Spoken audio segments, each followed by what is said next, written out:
de dormir. Du coup, je me suis dit, c'est pas grave, aujourd'hui, je passe la journée à l'hôtel, c'est cool. J'en profite pour faire des petites vidéos. J'ai fait ma séance de sport que j'ai oublié de filmer parce que j'avais pas pris de trépied, mais c'est pas grave. J'en filmerai une autre.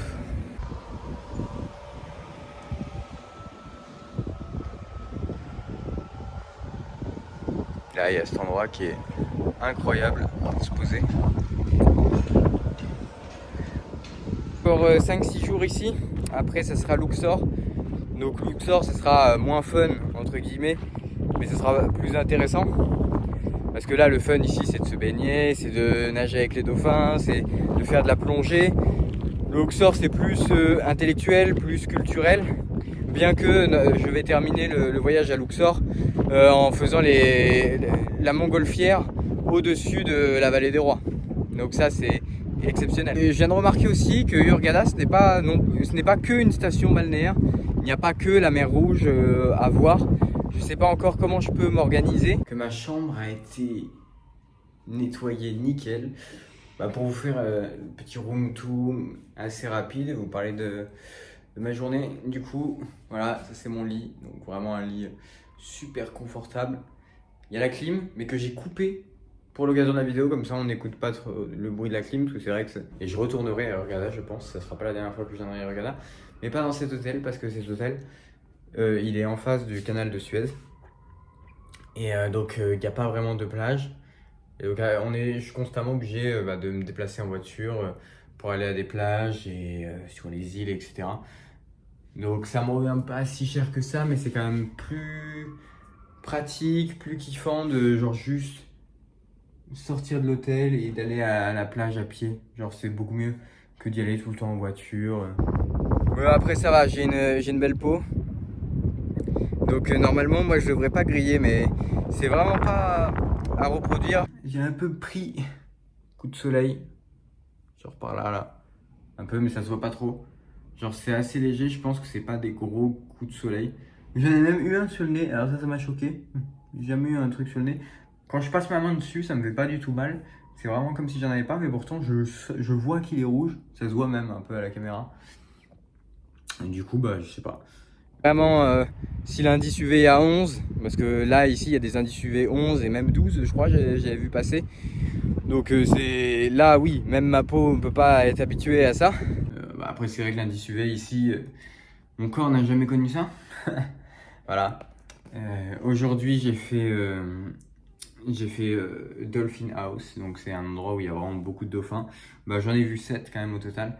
J'ai pu nager avec, donc ça c'était un kiff absolu. Alors après, c'est pas comme ce qu'on imagine, où le dauphin va jouer avec toi, etc. En fait, non, les dauphins, c'est juste qu'ils ont pas peur de nous, mais ils ne jouent pas avec toi. C'est pas des dauphins de cirque ou de zoo. Faut pas s'attendre à ce qu'il va sauter à côté de toi, etc. J'ai essayé un peu de les rattraper, mais bon, t'es dans le même espace qu'eux, mais ils te calculent pas, les dauphins, ils tracent leur route, ils font ce qu'ils ont à faire. Et c'est normal, mais c'est déjà super d'en voir dans la nature, comme ça, c'est incroyable. La couleur de la mer, c'est magnifique. Alors ça, il y a quand même ça dans pas mal de décors, pas en France, mais en outre-mer, voilà, il y a de la mer qui est de couleur azur, comme ça, il y a dans les Caraïbes. Pour ce qui est plongée, donc moi, je sais très bien nager en surface. En plongée, c'est normal, j'ai jamais eu trop l'occasion de le faire. En Méditerranée, ça vaut pas trop le coup de plonger. Et puis, j'ai pas voulu. J'étais jeune quand j'allais à la Méditerranée. Et donc, du coup, j'ai eu un peu de mal à plonger. J'y arrivais en soi, mais je pense que je consommais trop d'énergie. Donc, ça veut dire que j'avais pas la bonne technique. J'arrivais au même résultat que les autres, mais je consommais beaucoup d'énergie. Et ce qui fait que je me retrouvais vite un peu fatigué finalement dans l'eau. Il faut plus se détendre, mais ça vient pas en deux cours de plongée. Enfin, c'est pas des cours, vu que c'est assez libre. Tu dois juste suivre un peu un fil directeur et tu fais à peu près ce que tu veux dans l'eau. Mais c'est vrai que du coup, j'aurais aimé aller plus profond. Je pouvais, hein. Mais sauf que après, il faut remonter à la surface. On a rien, on est libre. Et après, c'est fatigant de faire rien que du surplace. Et donc, juste pour profiter, j'ai préféré rester un peu à la surface. Et du coup, évidemment, j'ai pas pu filmer. J'avais dit que je le ferais pas à l'iPhone et j'avais pas d'occasion de pouvoir louer des GoPro. Peut-être qu'un jour, j'achèterai des GoPro. Genre, si je perce, J'achèterai des... c'est bien évidemment, tout comme j'achèterai un micro pour le vent. Parce que du coup, si vous voyez pas beaucoup de vidéos de moi sur la plage et tout, c'est parce qu'il y a un vent qui est immense, mais ça c'est normal. On est en bord de mer, il y a du vent, c'est normal. Et du coup, on n'entend rien. Donc je sais pas, j'ai quand même tenté quelques fois pour, euh, pour voir si au montage je peux réussir à atténuer ça, mais sinon tant pis. Je monte quand même des visuels et tout. Et puis, sans vouloir vous vexer, je pars en vacances pour moi, je pars pas en vacances pour vous. Donc j'essaye quand même de faire du contenu, mais la priorité c'est pour moi. Je suis pas parti en vacances pour faire une vidéo. Donc là je suis sur une plage très touristique, il y a beaucoup de monde. C'est la plage Orange Bay, elle est magnifique. Je vais vous la montrer après, la mer, elle est bleue turquoise et tout. Enfin, c'est génial. Ouais voilà, là c'est mieux. Il y a un meilleur angle. Comme vous pouvez le voir, la plage est immense, pleine de touristes. Je me mets de l'autre côté, voilà, vous voyez la mer. Bon après on est en contre-jour, c'est compliqué. Je changerai de caméra tout à l'heure. Donc aujourd'hui, qu'est-ce que j'ai fait? Voilà, je suis allé sur cette île qui est à plus de 2 heures en bateau. Entre temps, sur le bateau, on a fait des pauses pour pouvoir plonger avec un tuba dans certains endroits où c'était magnifique à regarder. Donc ça, c'était incroyable. C'était la première fois que je plongeais. La première fois en plus au tuba. Alors la première fois, genre je peinais à respirer. Genre je respirais un peu trop, je pense. Et du coup c'était compliqué, ça me faisait faire beaucoup plus d'efforts. Je consommais vraiment énormément d'énergie. Et je me disais mais je vais être crevé, je vais pas y arriver. Et après le gars m'a dit juste j'en faisais comme si je dormais. Et ça je sais faire, vous savez. Et après c'est vrai, c'est un moment de détente incroyable. En fait, tu es dans une bulle quand tu es sous l'eau et tu réalises même pas vraiment ce que tu es en train de voir, mais tu es comme dans un rêve en fait. Et c'est vraiment génial. Surtout la mer Rouge, c'est la meilleure du monde pour la température. Vraiment, l'eau est super chaude, même quand tu plonges. Tu peux sauter comme ça sans bégayer, comme quand tu es dans une piscine, tu sais, où l'eau est froide. Là, l'eau, elle est super chaude. Qu'importe la profondeur, c'est incroyable parce que ici, il fait 40 degrés évidemment. Donc la mer Rouge, c'est vraiment supérieur. Donc voilà, la deuxième fois qu'on a plongé, je m'en suis mieux sorti du coup.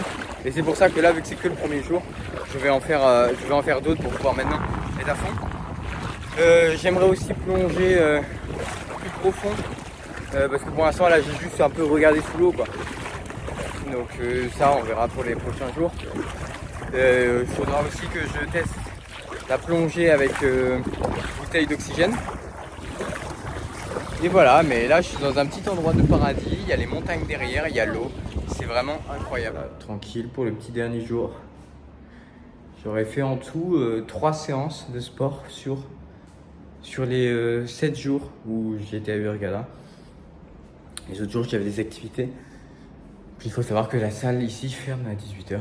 Donc forcément quand je rentrais c'était déjà... Je suis bien arrivé dans le dernier hôtel. Donc un hôtel à Luxor, moi qui n'ai pas dans Luxor parce que j'ai voulu privilégier être proche des temples, etc. Donc voilà, c'est la chambre. C'est la chambre, je vais vous la montrer un peu plus tout à l'heure.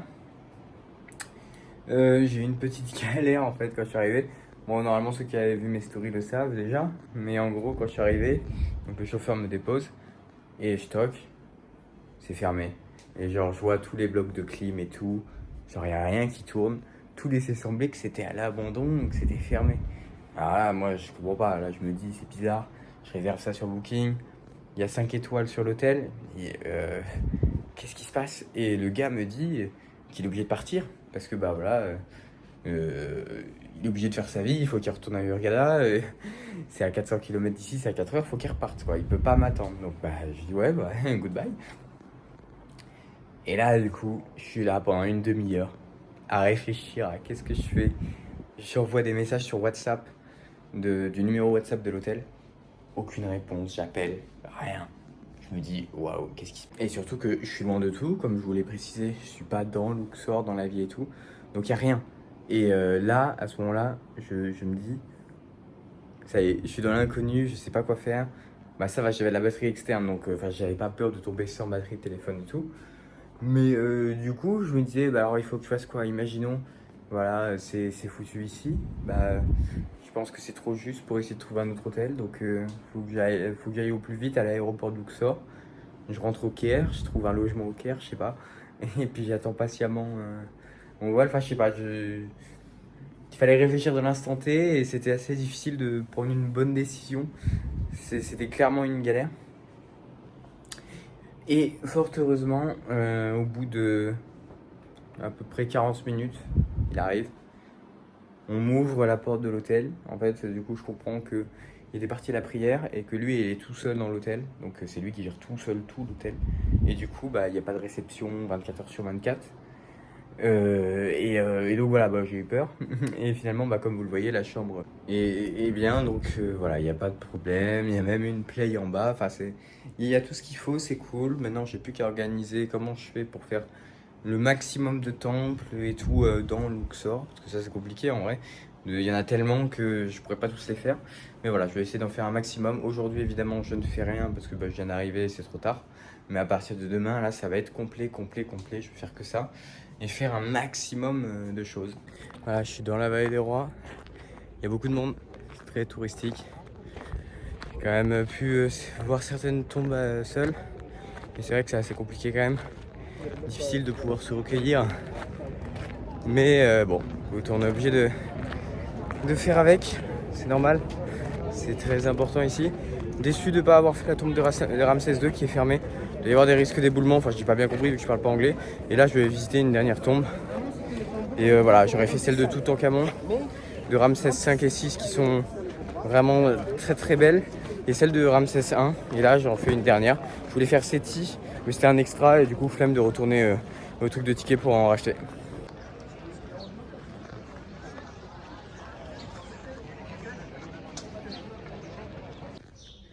Je suis dans le temple Hatshepsut. Je crois que c'est comme ça que ça se dit.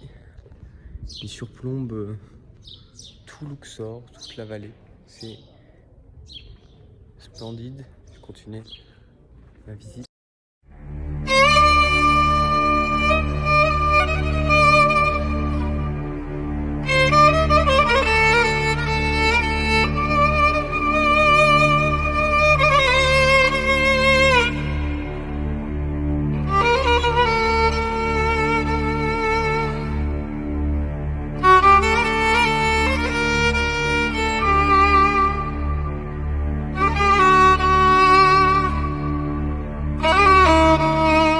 Voilà, dans le temple Abu, je profite des quelques secondes où je suis seul pour vous filmer un petit peu.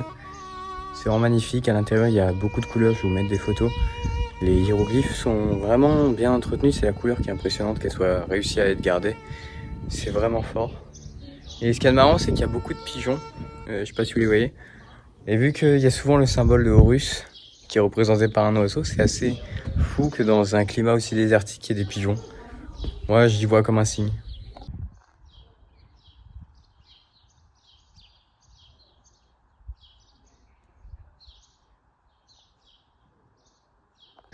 J'ai plus de stockage, c'est vraiment galère là pour filmer, mais là je suis tout seul. Il y a juste le bruit des oiseaux.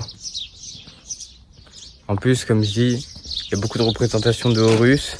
Et il y a vraiment plein d'oiseaux ici, c'est fou. C'est magnifique, je vais vous filmer un peu. Voilà, la qualité a été réduite. J'ai pas bien le choix, il me reste vraiment plus rien du tout, je peux même plus prendre une photo. Vous voyez la bonne conservation des hiéroglyphes. Je sais pas pourquoi les chevaux ont des cornes. Ils sont représentés avec des cornes. En tout cas, je peux vous dire que c'est bien appréciable de faire cette balade solo. C'est très ressourçant. Je sais même pas si j'ai le droit d'ailleurs d'être là, parce que c'est vrai qu'il n'y a aucun touriste. Tout à l'heure, je me suis fait reprendre.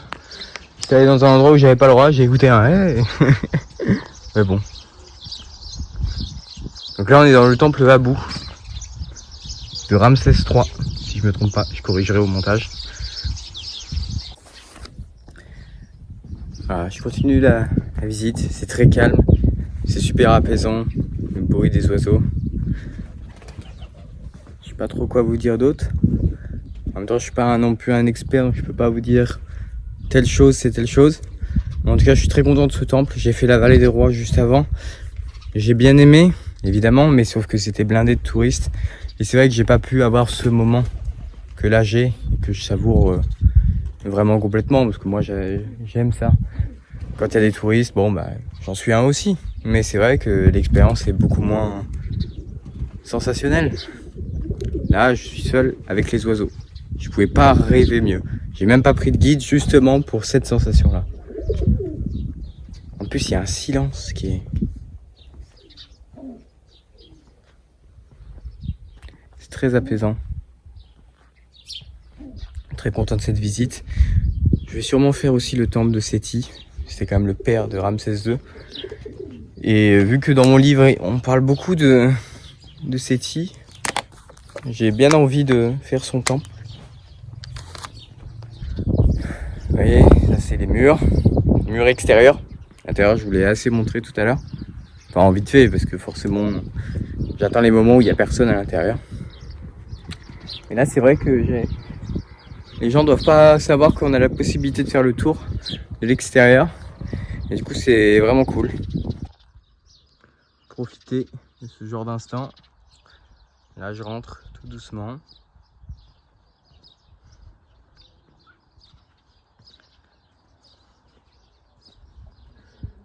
Vous voyez, ils sont là les touristes. Voilà, je suis dans le temple de Karnak. Il y a beaucoup de monde. Je suis un peu fatigué. Là, c'est vrai que l'accumulation de faire toutes les visites le matin et la chaleur, j'ai encore oublié ma casquette. Donc c'est vrai que le soleil tape très fort. Autant la température ça va, mais c'est vrai que l'indice UV 11, il fait un peu mal au crâne quoi. Mais bon, c'est pas grave. Je pensais pas honnêtement à Karnak que j'allais avoir un moment comme ça tranquille pour filmer. Oh, un peu d'ombre. Ça fait du bien. Bon, on a le droit de toucher à rien à peu près, mais bon, quand tu vois le personnel, ils n'hésitent pas à s'asseoir un peu partout. Donc voilà, c'est le temple de Karnak. Alors je sais pas grand chose sur ce temple. J'observe juste et je me renseignerai après. Parce que j'avais pas envie de payer un guide. Qui de toute façon, il n'y avait pas de guide français. Donc pour que je comprenne la moitié des mots, ça vaut pas du tout le coup. Je suis désolé, même tendre le bras, c'est compliqué. C'est un effort supplémentaire. Mais voilà, le temple très très grand et immense. Je crois qu'on met 1h30 ou 2 heures pour le finir.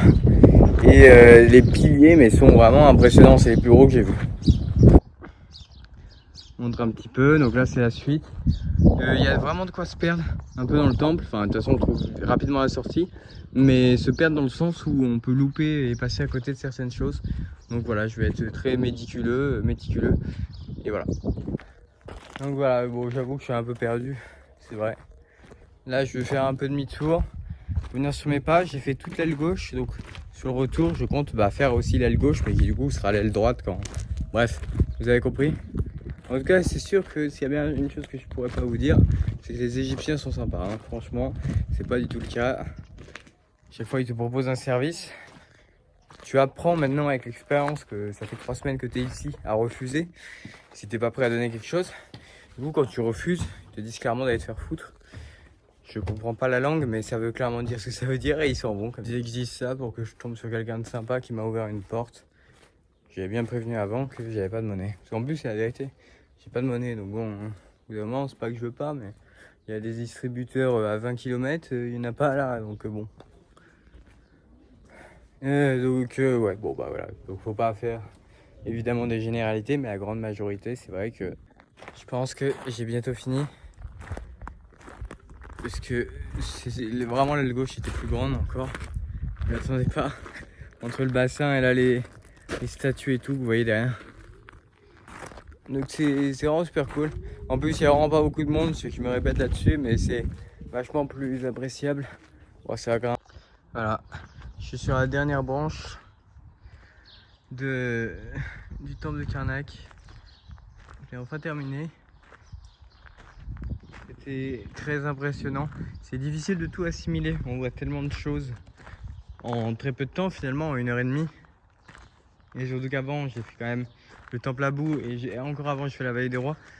On voit beaucoup de choses en une journée et même en un mois en fait. Hein. En un mois, j'ai vu tellement de choses que c'est difficile de tout assimiler. Là, on rentre à l'intérieur des colonnes de ce temple. Il y a un peu des gravats. J'espère que ça va pas me tomber dessus. Parce que là, vu ma fatigue, je me relève pas. J'ai déjà un peu commencé à tituber tout à l'heure. Donc voilà.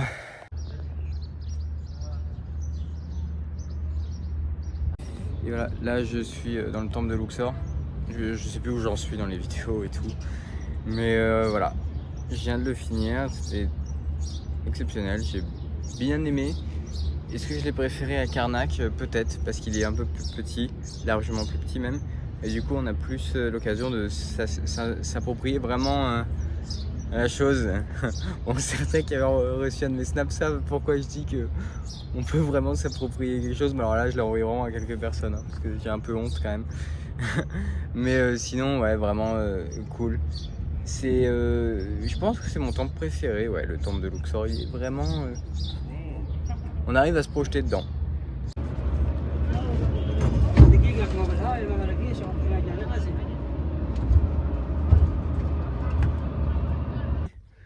Là, je suis en train de marcher dans la vallée des Reines.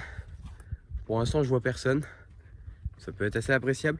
Je suis assez déçu parce que la tombe de Néfertari, la plus belle tombe, est fermée. Donc ça, c'est dommage. Pour des raisons de conservation depuis mars.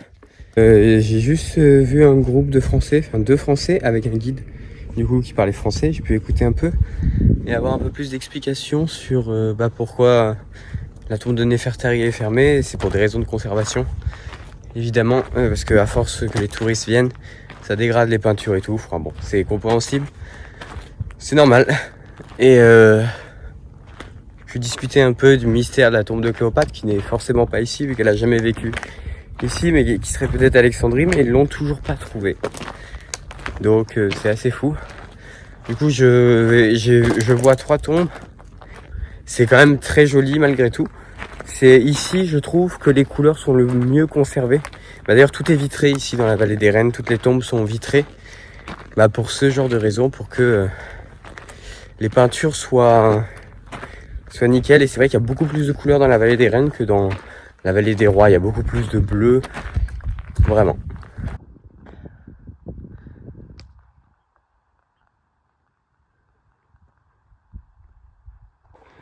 Donc c'est une tombe, la tombe de Titi, la reine Titi. Normalement, je pense que l'emplacement de la tombe devait être ici. Donc elle est en très mauvais état, elle est assez abîmée. Je vais vous expliquer un peu les raisons.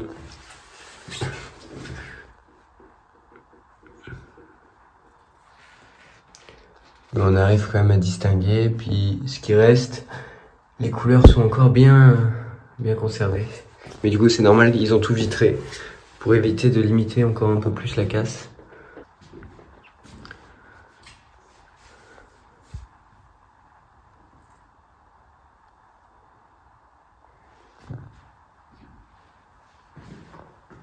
On a quand même une belle vue d'ensemble.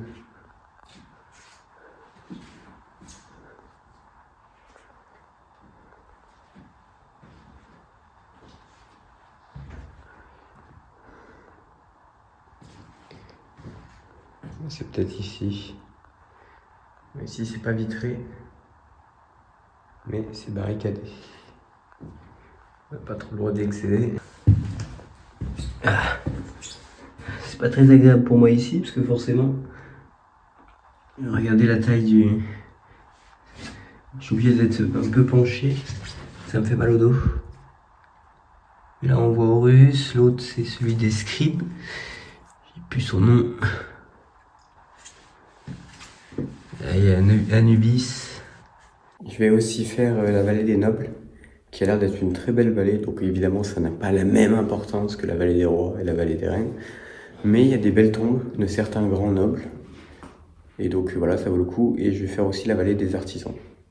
Là je suis dans la vallée des nobles. Donc tu sais que tout se ressemble un peu à première vue dans les décors. À l'intérieur c'est assez différent. Mais c'est parce qu'en fait c'est sur les mêmes sites. Il y a à peu près quoi Il n'y a même pas 5-6 km d'écart. En fait, toutes les vallées sont creusées au même endroit. Ça a juste été séparé distinctivement. Encore une fois, il n'y a pas beaucoup de monde, enfin il n'y a personne. Mais parfois l'expérience est un peu gâchée par le personnel qui se veut très insistant. Je sais que à l'entrée m'a suivi pendant au moins 200-300 mètres pour que je l'embauche comme guide pour le tout. Et moi je voulais pas, il continuait de me suivre, il baissait son prix. Et puis en fait à chaque fois il y a forcément un espèce de gardien qui sans vous demander votre avis vous fait une espèce de visite à l'intérieur et ensuite vous demande de l'argent. Sauf que moi je n'en donne pas du coup parce que de toute façon j'ai pas de monnaie. Ça c'est la réalité. On est à la fin de mon voyage, j'ai plus de monnaie et j'ai la flemme de retirer pour donner à des gens à qui je demande rien. Voilà, ça c'est la première chose. Donc parfois ça gâche et on a envie un peu de dater notre sortie des tombeaux. Parfois j'aimerais rester un peu plus longtemps, mais étant donné qu'ils se veulent très insistants dans leur présentation, je me dis je vais pas leur faire prendre plus de temps que ça, ils insisteront un peu moins. Et d'ailleurs des fois quand j'arrive et qu'ils sont pas là, j'en profite un peu et dès que je les vois arriver, je fais mine que j'ai fini. Comme ça au moins, ils demandent rien. Mais c'est vrai que c'est pas facile quoi. Du coup, faut que je me démerde pour trouver les 3 autres tombes, tout seul forcément. C'est pas bien indiqué, je pense que c'est fait exprès aussi que ce soit pas bien indiqué pour forcer un peu les touristes à les embaucher. Et aussi, vous remarquerez souvent que dans les sorties et l'entrée, te fait obligé de faire passer par des marchés. Les marchés et les boutiques à touristes qui se veulent aussi très très très insistants, ils te suivent et tout. Faut savoir dire non, voilà. Ok, je suis dans la tombe de Ramos. Réussi à échapper aux insistantes demandes. Pour une fois, il n'y a pas de gardien. Donc je peux faire circuler librement et contempler. Donc il reste plus grand chose, mis à part des grandes colonnes. J'essaie de ne pas parler trop fort pour éviter de les attirer. Parce que c'est des vrais sangsues. Et puis de toute façon, là ça va, vu que j'ai fini. Au pire, dès que je le vois, je dis que j'ai fini.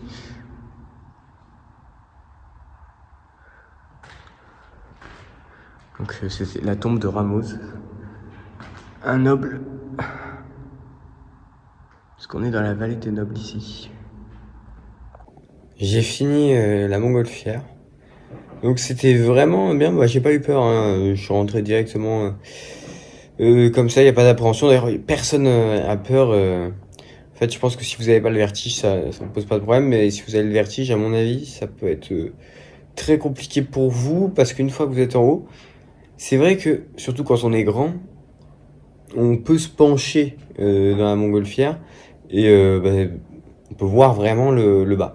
D'avoir survolé tous les sites historiques de Luxor, les vallées et tout, et en plus le fait de l'avoir fait tôt le matin, il y a des vols l'après-midi, mais tôt le matin en fait on voit le lever du soleil, donc ça permet de prendre des photos magnifiques et des vidéos aussi que vous allez voir juste après.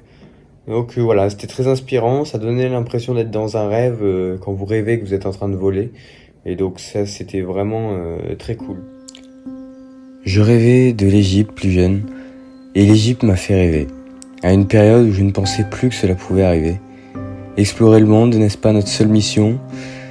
Nous ne sommes que de passage sur Terre, nous n'aurons pas 2 fois l'occasion de la visiter. Alors, comme les pharaons, la mort a une grande importance à mes yeux. À l'image des plus grands comme Ramsès II, je cherchais un endroit où mourir. Je pensais que ma place était dans la vallée des rois. Je voulais en avoir le cœur net. Tout au long de ce voyage, vous m'avez entendu épanoui, d'être seul et du silence. Cette paix qu'est le silence m'a fait comprendre qu'au-delà de la gloire, j'avais besoin d'être en paix. Je n'ai jamais autant compris ce que c'était de reposer en paix qu'ici, dans ces temples funéraires dépourvus de touristes.